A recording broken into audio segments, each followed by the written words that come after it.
the Holocaust, what we call now? I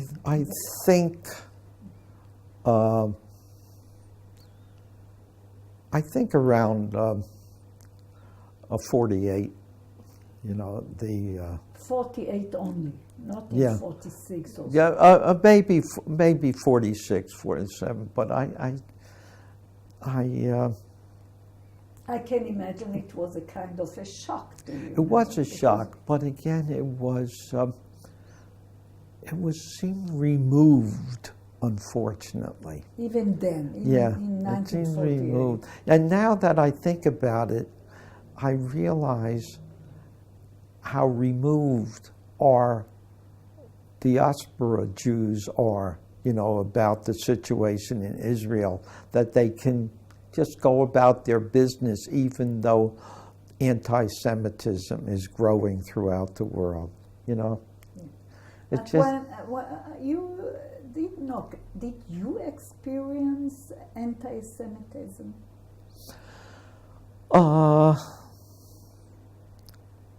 I don't talk about when you were in service, in the Navy, in... sometimes there was a remark. Like what? I don't want to depend on Jews if I get stuck, in a tight spot, things like that.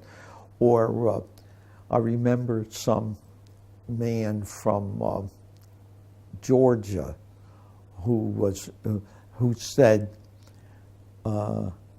he thinks he's a better man than the captain because the captain was Jewish. But there was a little anti-Semitism when I was growing up. Like when my father died, my brother was working, so my mother wanted me to say Kaddish, so I went to shul every day, and I used to have to pass a Catholic school, and they would, taunt me, and try to frighten me, and but every day I went to shul to say Kaddish, and the congregation in the morning minyan were all older men, and after the service it was customary for them to have a little schnapps, and they always gave me a couple of drops, and my mother always gave me a penny to put in the pushka, because during the service, the afternoon service, they would pass the pushka around, and I always put a penny in. And one day, some well-to-do relatives from Philadelphia visited us, and the man gave me a nickel. And the next day, when I went to shul, I held the nickel up, like so the sun should shine on it, and I was going to drop it into the pushka, and the men wouldn't let me drop it in. They said, buy some ice cream or something. So anyway, tell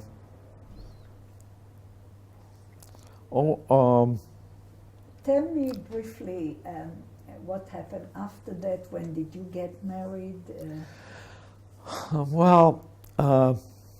As I was working and going to school at night, so I had a pretty active night, and I didn't actually graduate till I was around 30, and took the CPA exam and so forth. So then, but I didn't get married actually till I was 33. At that time, it was quite an age to get... It's an age for any time, though I don't know, maybe people are getting married later now, but I was 33, and I met my wife, Bobby, in a place in upstate New York where single people used to go. So, and it worked out. I mean, she's from New York, and I'm from New Jersey, and we're different personalities, but we got along great. We've been married 56 years, and we're so blessed. And how many children? We do you have 3 children and 9 grandchildren and 1 great-grandchild. And it's just, and they're all wonderful. When my wife and I got married in 1959, Bobby doesn't come from a religious home, and but she agreed that she would keep the house kosher. But because you did not keep kosher. For I did not many keep years. kosher, right? So but we would keep the house kosher, you wanted to so that when Mama came over, she could eat, and things like. And we just wanted to have a kosher Jewish home. And then when the kids start growing up, I realized that if I wanted them to be good Jews, I had to set an example.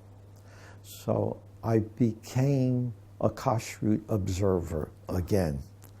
I mean, not 100% in the extent when we would go out to a restaurant, it wasn't strictly kosher, but I would only have fish, or else I would have eggs, something like that. In fact, sometimes we would stop at a restaurant on a trip, and Bobby would say, "I have to run into the restaurants to see if they have fish for Daddy." But believe it or not, the kids, one after another, adopted kashrut. When they were children, like 9 years old, 10 years old, they each adopted kashrut. And then Bobby used to eat chicken, and then she stopped with that, and she's a kashrut observer now too. So, actually, I also started attending shul, which was easy for me because I was familiar with it, and I remember as an accountant, there's a period called the tax season where all the tax returns are due. So accountants work 6-7 days a week sometimes. So Shabbat they would work, but I would not work on Shabbat. I would work on Sunday instead, so I can go to shul on Shabbat. You even eventually made an aliyah? Yeah, well, my daughter made aliyah first, and then my son made aliyah.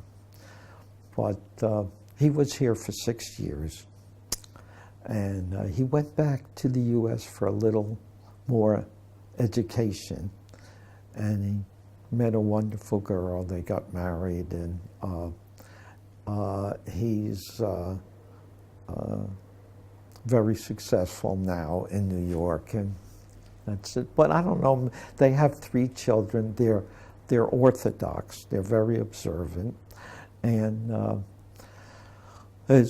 my daughter-in-law teaches in a Orthodox day school, and all the kids attend Orthodox schools. So who knows? Maybe something.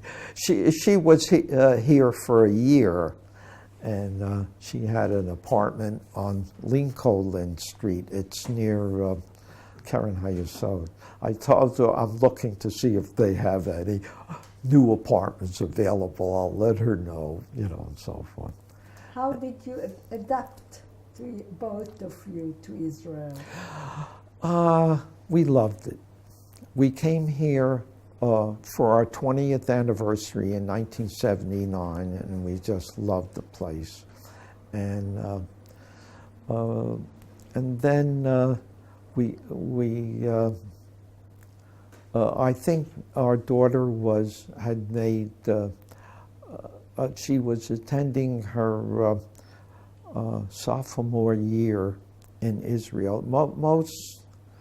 Most students go in their junior year. They take a year in Israel at Hebrew University. She went as her sophomore year, and then when we picked. But in those days, in 1979, things were pretty primitive. In other words, there were no telephones. You communicated by telegram almost. You know. So, but she loved it, and then instead of going back to Columbia, where she was going to school, she went to back to Hebrew University, and she's been here ever since. And she's been working for the Israel Museum for 25 years. She had a lot of different jobs until she worked out, and she's got now she went back and got a master's degree in archaeology. So we're very happy with her, and we decided to, as I mentioned, we're going back to America next month to sell our apartment because we decided to spend the rest of our life here.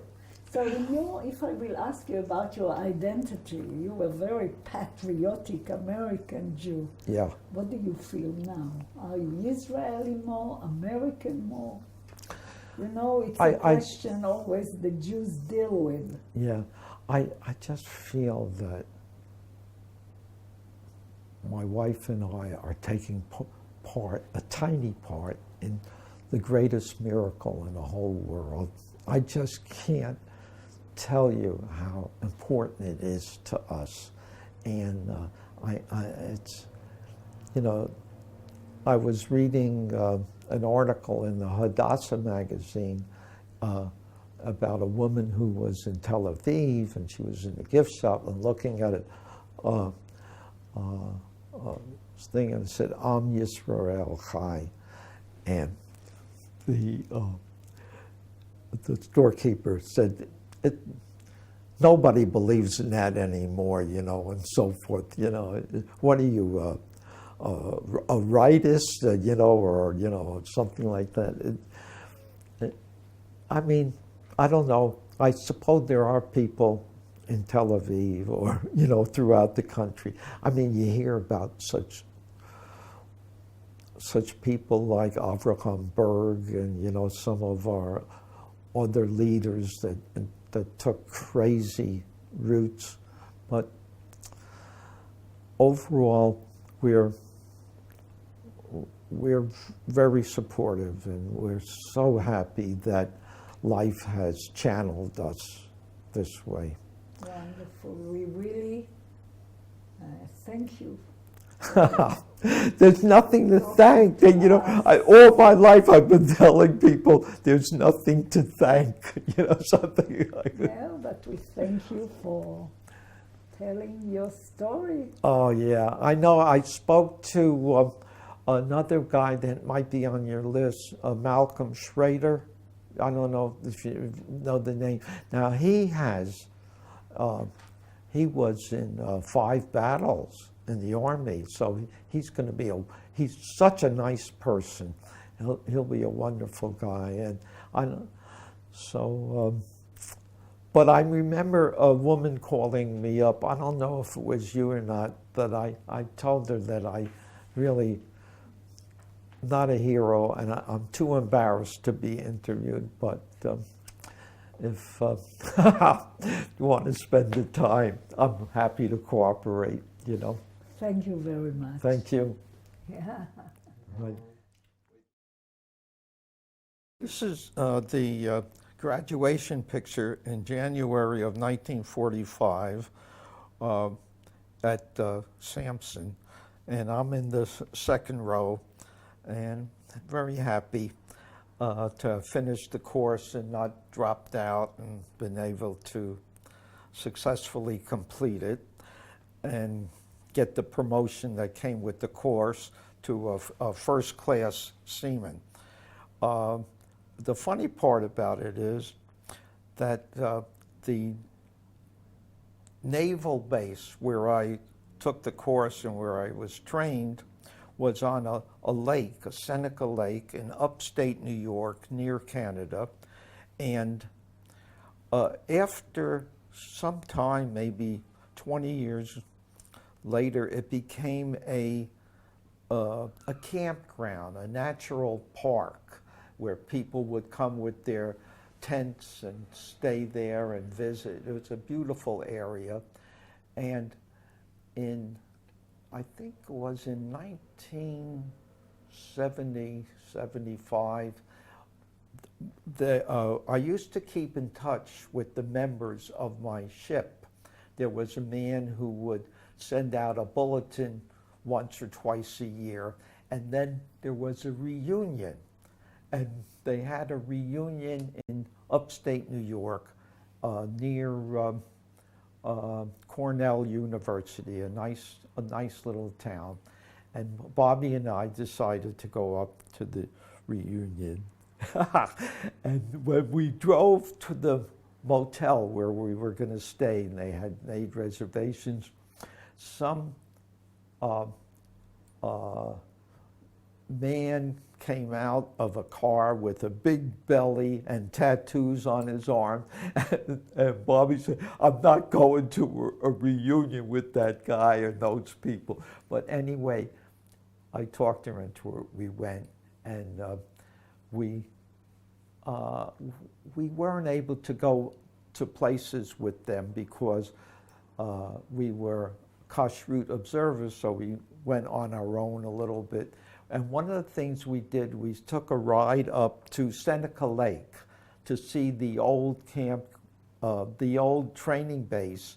And they had, it was a campground now, but they had a whole hall devoted to the past naval people that were there. And Bobby found our picture, on the wall. So that was a funny part. And we had a pretty good time at the reunion, right? Yeah. Let me try. Where are you in the picture? In the picture, I'm in the second row. And Okay, I'll just point it. right there. Right.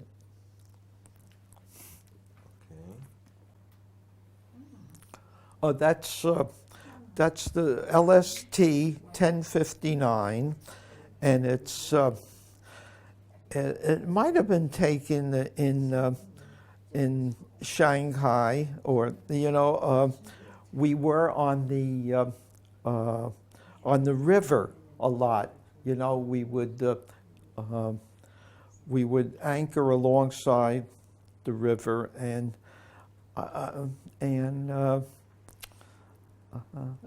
it looks very big from here, but it's not too big a ship. As I said, it's only 315 feet. One time when our ship was in the Pacific, we went to Pearl Harbor in the Hawaii Islands. And they had a course for radio operators. And the men on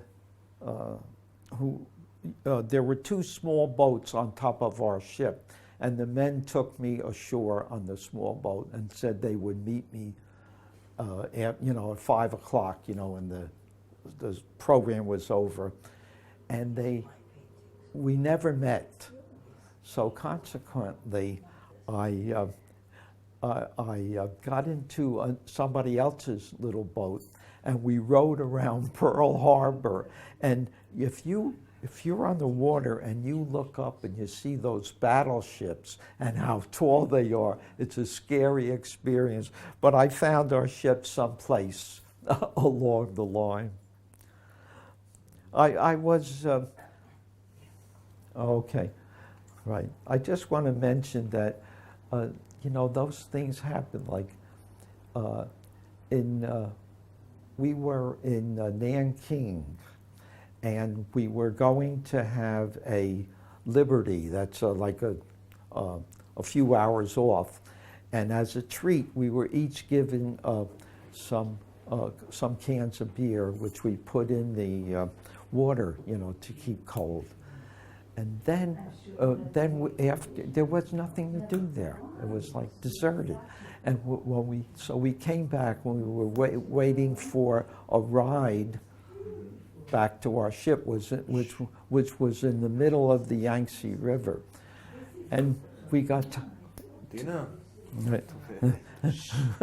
Two guys and I, we got tired of waiting. So there was a little junk there. That's a little Chinese ship where they propel it by using the rudder. They work it back and forth.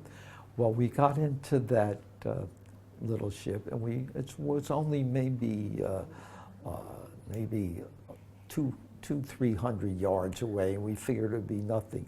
But the current at the end of the day on the Yangtze River was so strong that instead of getting closer, we got further away. And finally, we had to climb off the ship, and we just waited. And around midnight, they sent another ship, another boat looking for us. Anyway, little adventures, you know.